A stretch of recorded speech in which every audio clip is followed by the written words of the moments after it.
Okay, I'm going to answer the question for you, how to make flourless chocolate cake. Now this, in its origin, is very old world Italian dessert making.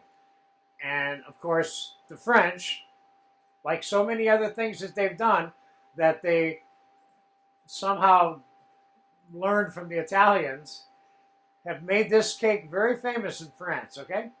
Couple different versions on how to make it. I'm going to show you my version of making flourless chocolate cake, okay? This is going to be a time-elapse video. There's 2 or 3 stages. But I would say out of all the cakes that I know how to make, this would definitely be the easiest cake to make. So this is a good one to pay attention to if you want to learn how to make a great cake. This cake in the final analysis is going to be covered with chocolate ganache, and we're going to serve it with raspberry coulis and creme anglaise vanilla sauce and whipped cream and some berries and some candied orange rind. It's going to be a fun little cake. So we're going to start out by taking 10 ounces of semi-sweet chocolate and 3 1/3 ounces of whole unsalted butter. We're going to plastic wrap this, and we are going to set it over a double boiler. Can you do this in a microwave? Absolutely. But this is the old way of doing it, which is doing it over a double boiler, because this recipe has been around long before microwaves were. And I think you know how to do this in a microwave, and that would include plastic wrapping a plastic container and putting it in there to melt. But instead, we're going to plastic wrap our stainless steel bowl, and I'm going to put it over boiling water, double boiler. And when we come back, when that's melted, I'm going to show you how to put it together with the eggs. We're going to beat the egg whites, make a little meringue, fold it into the egg yolk chocolate butter mixture, put it in the cake pan. And now if you want a gluten-free cake, don't flour the cake pan, of course, okay? So what I'm going to do is, I'm going to do what I normally do, which is butter the cake pan, medium heavily,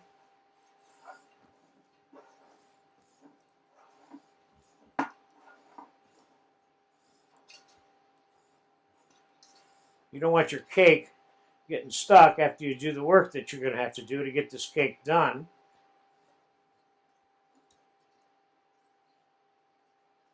Okay, that's good. Now we're going to take a little bit of flour, put it in the cake pan. Then we're going to dust all the butter with flour. Now you don't want it loaded with flour. That's perfect right there. And we're just going to set this off to the side. And then that's where the batter is going to go before it goes into that 275-degree oven to bake, okay? So we're going to time-elapse this. When the chocolate and the butter is melted, I'll come back and we'll assemble, put it all together, and get it in the oven. So I'll be back in 10 minutes, give or take. Okay, I'm going to answer the question for you. The finishing of the flourless chocolate cake, which is the bulk, the essence of making this cake. All we've done so far is we have the butter and the chocolate melted up there. Now I'm going to separate the eggs. First we're going to bring that chocolate over here. Took the plastic wrap off of it. So there's your melted chocolate and butter. We're going to put 7 egg whites in the KitchenAid bowl with the whip attached. We're going to put the egg yolks directly in here.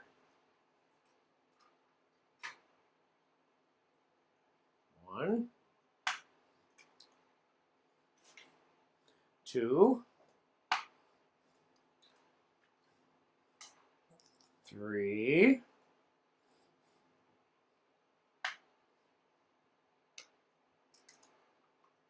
4, 5,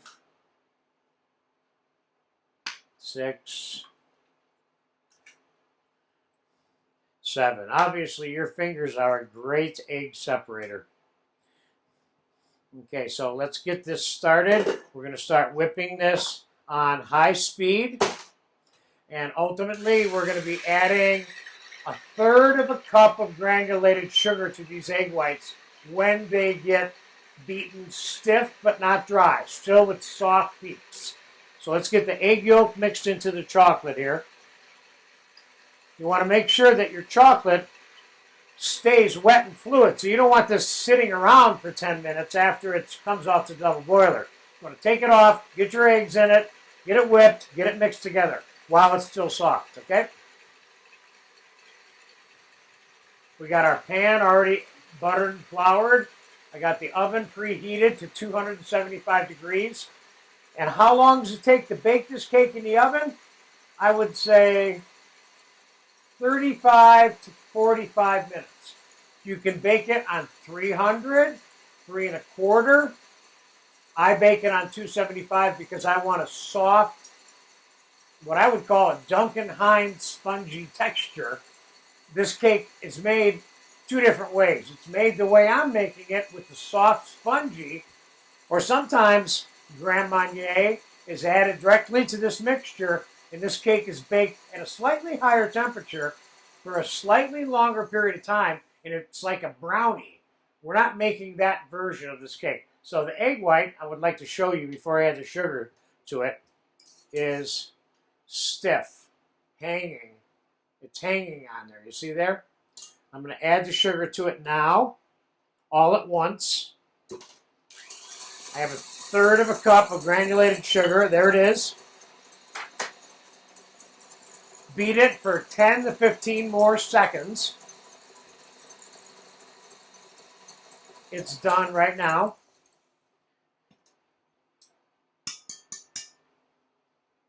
Now, the trick to mixing these two together, you're going to take a small amount of the egg white, because you're going to fold the egg whites into the chocolate egg mixture.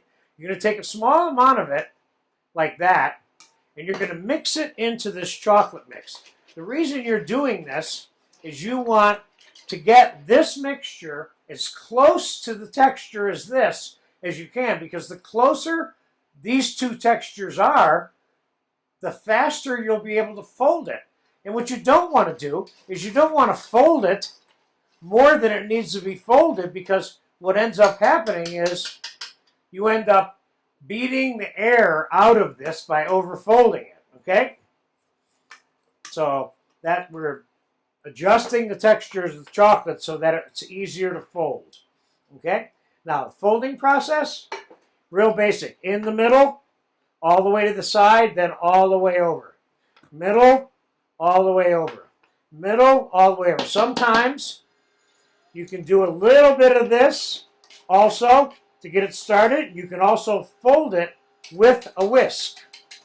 But I don't normally do that, but you can do it. I have done it. And I've seen other cooks do it. So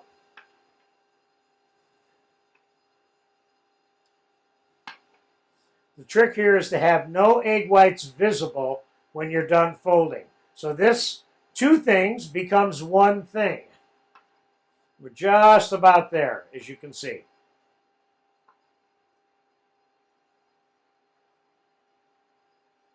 Okay, there you have it. I'm going to stop folding right there, because I don't want to push any of the air out of it. The air is important, because what this really is, this is a chocolate souffle that we're putting into a pan, and we're making it as a cake, and then it's going to collapse. The souffle will. Now, if you want to make this dessert in an actual souffle mold that's lined with sugar and butter and has a paper collar or an aluminum foil collar on it to make a hot chocolate souffle, you could use this formula right here to make a hot chocolate souffle. This is a chocolate souffle cake. By definition, the addition of the egg white with the chocolate and the egg yolks makes this a souffle. Okay? Now, there's your cake. I'm going to pop it into 275-degree oven. This is going to be time-elapsed for 30 to 40 minutes, give or take. Okay? In the oven it goes. Directly on the rack, not on a cake pan or a half-sheet pan or a cookie sheet or anything like that. Okay, so there you go. That's the bulk of the project. The finishing of this cake which you're going to see 2 segments from now, because we're going to take it out, invert it out of the pan onto a sheet pan, let it cool. Then we're going to finish it off later with ganache, sauces, whipped cream, berries, candied orange rind. So we have 2 more segments to get this cake onto a plate for you to look at and say, I want this. So I'll be back in about a half an hour. Okay. All right, the flourless chocolate cake is done. I'm going to take it out of the oven, show you how to turn it out on the cookie sheet. And it's been just about 30 minutes. It's starting to rise a little bit over there, but it's done. So here's what we're going to do. We're going to take an upside down half sheet pan or cookie sheet, line it with a piece of baking paper, okay? We're going to take this here now, invert it over the top. Then we're going to pick the whole thing up, turn it upside down. We're going to let it sit here for just a second. Now, sometimes I'll let the pan sit on here because I want the sides of the cake to be a little bit straight. Let's take a look at it. Let's let it sit for a second.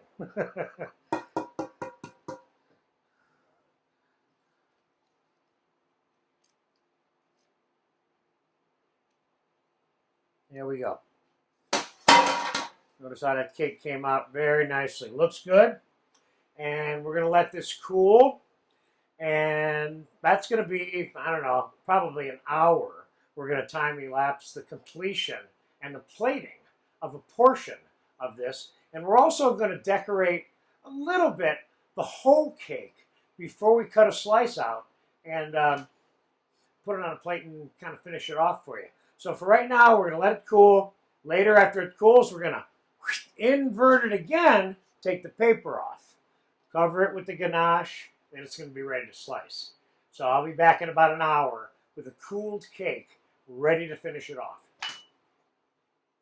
Okay, it's time to finish this chocolate cake off. It is cooled off.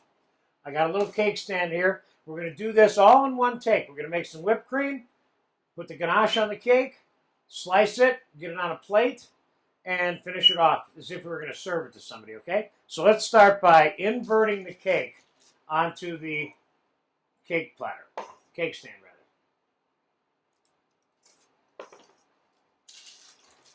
And we take the paper off.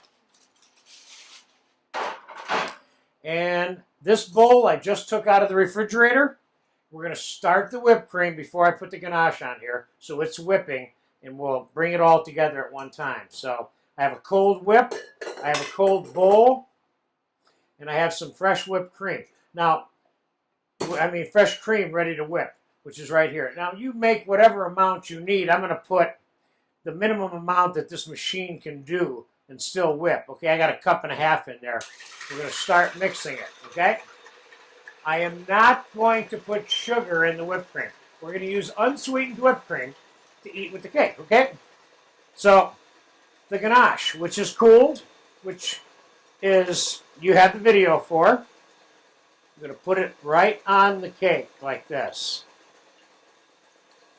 And we're going to spread it on there.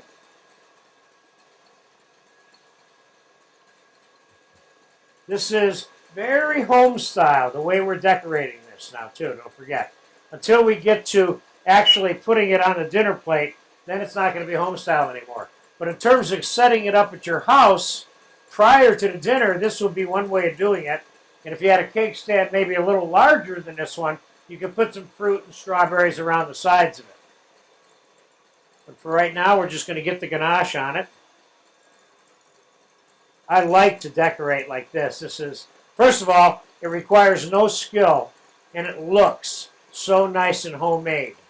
There you have it, right there, okay? Whipped cream is very close to being done.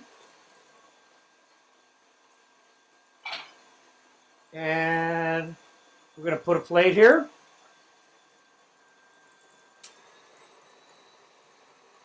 And I'm going to show you how to load, cut, and insert a tip into a pastry bag. And I need another rubber scraper there too, Richard. Okay. Nice stiff whipped cream. Look at that.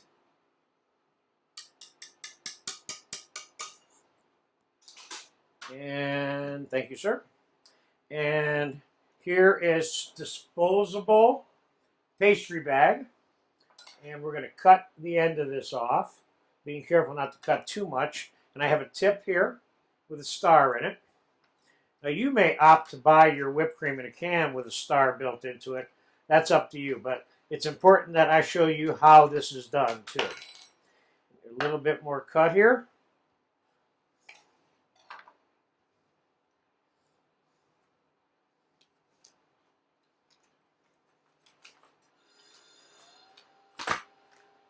There you go, it's in there. Now, before I load that, we're going to get the piece of chocolate cake on the plate, okay? So let's cut ourselves a piece of cake.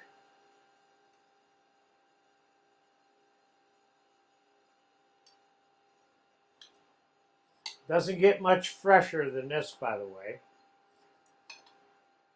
And let's put the raspberries, which you can garnish it a little bit with raspberries, so you can cover it completely with raspberries.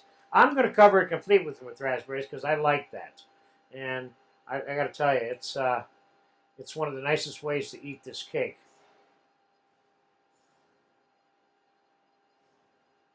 You, of course, can cover this whole cake on the cake stand with the raspberries, too, if you wanted to.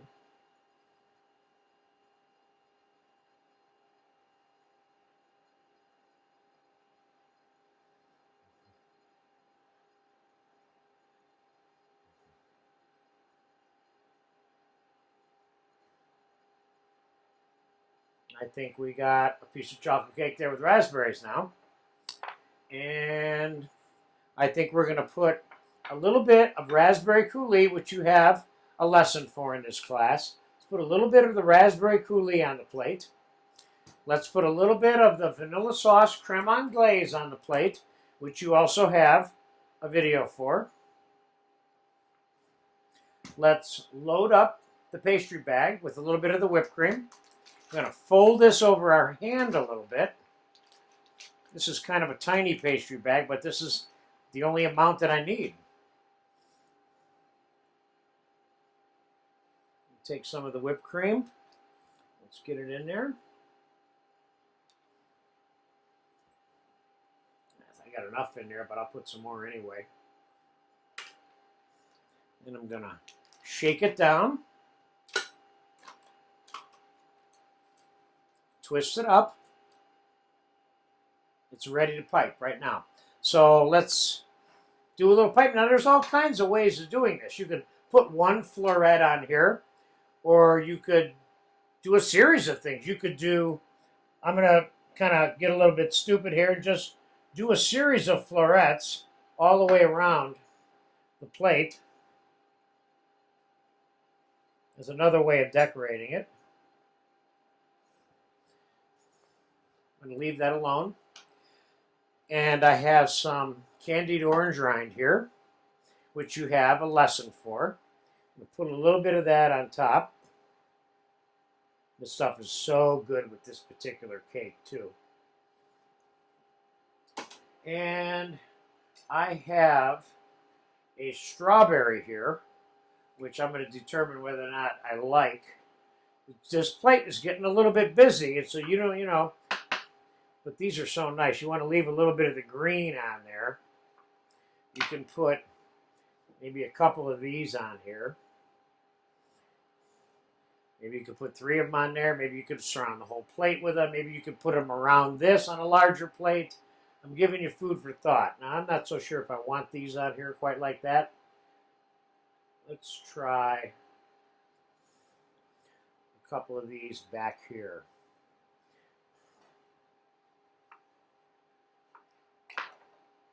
Let's try a couple of these back here like this, so they're not so pronounced on the front end of this plate, okay? Then, this plate's basically done. All I'm going to do now is I'm going to put a little bit of powdered sugar on it. And there you have it. That's one fun way of getting this cake on a plate for your guests. I did this in one take. We whipped the cream, we inverted the cake, we ganached it, we cut it, and there you have it. Flourless chocolate cake. Now this is not 100% gluten-free because we did line the cake pan with butter and flour. So if you have a gluten-free issue, you just eliminate the flour and spray it with non-stick instead. Okay? Don't want to use straight up butter. You'll make the outside of the cake a little bit greasy. I hope you're satisfied with this. Believe me, we are going to eat this right after this camera goes off. And I hope you get a chance to make it and enjoy it. There you go. Flourless chocolate cake via the Italians and the French.